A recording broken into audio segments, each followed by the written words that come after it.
C K Saseendran, മുൻ MLA CPM നേതാവ് telephone ലൈനിലുണ്ട്. C K Saseendran, വയനാട്ടുകാർക്ക് Sultan Bathery എന്ന പേര് മാറ്റിയത് ഗണപതി വട്ടം എന്നതിലേക്ക് മാറ്റണമെന്നാണോ പ്രധാനപ്പെട്ട അവർക്ക് ഇപ്പോൾ വേണ്ട ആവശ്യം? BJP ഇപ്പോൾ ഇതൊരു ചർച്ചയാക്കുന്ന ലക്ഷ്യം താങ്കൾക്ക് എന്താണ് തോന്നുന്നത്? അതൊരു സംഘപരിവാർ അജണ്ടയാണ്. ജനങ്ങളെ ഭിന്നിപ്പിക്കുക, ജനങ്ങളെ തമ്മിലടിപ്പിക്കുക എന്നൊക്കെയുള്ളത് BJPയുടെ ഒരു രാഷ്ട്രീയ സമീപനം നമുക്ക് കാണാൻ വേണ്ടി കഴിയും. വയനാട് കർഷകരുടെയും തൊഴിലാളികളുടെയും ആദിവാസികളുടെയും കേരളത്തിലെ എല്ലാ ജില്ലകളിൽ നിന്നും എല്ലാ ദക്ഷിണേന്ത്യ സംസ്ഥാനങ്ങളിൽ നിന്നും കുടിയേറി പാർത്ത ഒരു ജനവിഭാഗങ്ങളാണ്. എല്ലാ ജനവിഭാഗങ്ങളുണ്ട്. ക്രൈസ്തവ, മുസ്ലിം, ജൈനമതക്കാര്, അങ്ങനെ എല്ലാ ജനവിഭാഗങ്ങളും ഒക്കെ പിന്നി താമസിക്കുന്ന ഹൈന്ദവ ജനവിഭാഗങ്ങൾ പരസ്പര സ്നേഹത്തോടെ ബഹുമാനത്തോടെ വളരെ ഇടകലർന്ന് ജീവിക്കുന്ന ഒരു നാടാണ് വയനാട്.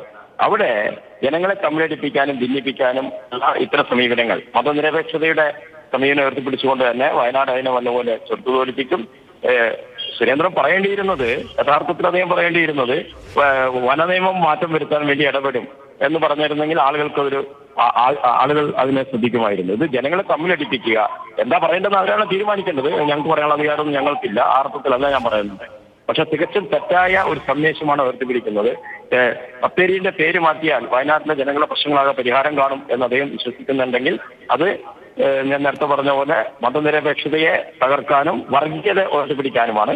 ആ വർഗീയ സി കെ ശശീന്ദ്രൻ, അതായത് RSS ഇപ്പോഴും അവരുടെ എല്ലാ രേഖകളിലും ഈ ഗണപതി വട്ടം എന്നാണ്, ഈ സുൽത്താൻ ബത്തേരി എന്നതിന് ഉപയോഗിക്കാതെ ആ പേരാണ് ഉപയോഗിക്കുന്നത്. നമുക്കറിയാം ഈ ഖർവാപ്പസി എന്നത് കേരളത്തിൽ ഒക്കെ ഉൾപ്പെടെയുള്ള മറ്റു സംസ്ഥാനങ്ങളിലൊക്കെ ഈ പരിവർത്തനവുമായി ബന്ധപ്പെട്ട് നടത്തി വരുന്നതാണ്. ഈ പേരിൻ്റെ കാര്യത്തിലും ഇത്തരത്തിലൊരു പരിവർത്തനം അവകാശപ്പെടുമ്പോൾ ബത്തേരിയെ സംബന്ധിച്ചോളം നമുക്ക് അവിടുത്തെ അടിസ്ഥാന വിഷയങ്ങൾ എല്ലാവർക്കും അവിടുത്തെ സാധാരണക്കാരന് പോലും എന്താണ് അവരുടെ ജനകീയ പ്രശ്നങ്ങൾ എന്നറിയാം. അത് എനിക്ക് തോന്നുന്നത് BJP നേതാക്കൾക്കും അറിയാം, സുരേന്ദ്രനും അറിയാതിരിക്കാൻ ഒരു നിവർത്തി, അല്ലെങ്കിൽ അറിയേണ്ടത് തന്നെയാണ്. അപ്പോൾ അതൊന്നും രജിസ്റ്റർ ചെയ്യാതെ ഇതൊരു പ്രയോറിറ്റി ആയിട്ട് മുന്നോട്ട് വയ്ക്കുമ്പോൾ അത് മറ്റ് ഇടങ്ങളിലൊക്കെ നമ്മൾ ഉത്തരേന്ത്യയിലൊക്കെ കാണുന്നത് പോലെ ഇത് ഇവിടെ പച്ച പിടിക്കുമെന്ന് തോന്നുന്നുണ്ടോ?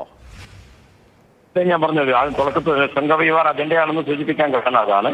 കേരളം മതനിരപേക്ഷതയ്ക്ക് പേരുകേട്ട നാടാണ്.